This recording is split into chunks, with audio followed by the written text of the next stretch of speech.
স্বপ্ন আর বাস্তবতার মাঝে থাকে বিস্তর ফারাক। কিন্তু ক্রিস্টিয়ানো রোনালদোর মতো স্বপ্নবাজরা তাদের স্বপ্নকে বাস্তবতায় রূপ দিতে জানেন। কদিন আগেই ছুঁয়েছেন 900 গোলের মাইলফলক। 40-এর কোঠায় দাঁড়িয়ে রোনালদোর নতুন স্বপ্ন, ইতিহাসের প্রথম ফুটবলার হিসেবে তিনি করবেন 1000 গোল। কিন্তু এ মুহূর্তে দাঁড়িয়ে রোনালদোর পক্ষে 1000 গোলের মাইলফলক ছোঁয়া কি আদৌ সম্ভব?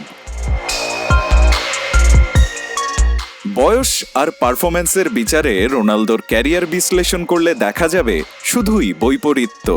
অন্য ফুটবলাররা বয়স বাড়ার সাথে সাথে যেমন ক্ষয়ে যেতে থাকেন, পারফরম্যান্সের বিচারে রোনালদো সেখানে পুরোই বিপরীত। বয়সের সাথে বেড়েছে তার গোল ক্ষুধা আর ম্যাচ প্রতি গোল করার হার। 30 বছর বয়সের পর ক্রিস্টিয়ানোর গোলের গ্রাফটা আরও ঊর্ধ্বমুখী। 2015 সালে তার 30তম জন্মদিনের আগে রোনালদোর গোল ছিল 718 ম্যাচে 463টি।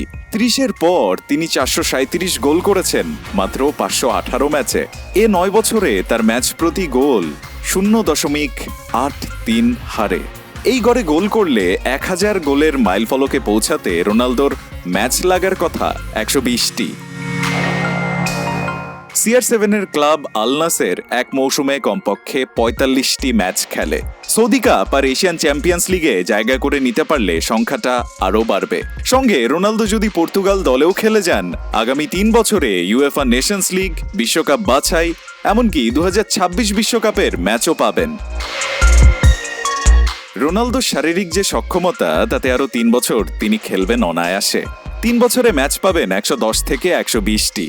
তাই পরিসংখ্যান এবং ফিটনেস সব মিলিয়ে অন্তত রোনালদোর 1000 গোলের স্বপ্নকে সম্ভব বলেই মনে হচ্ছে। রায়ান আহমেদ, 71।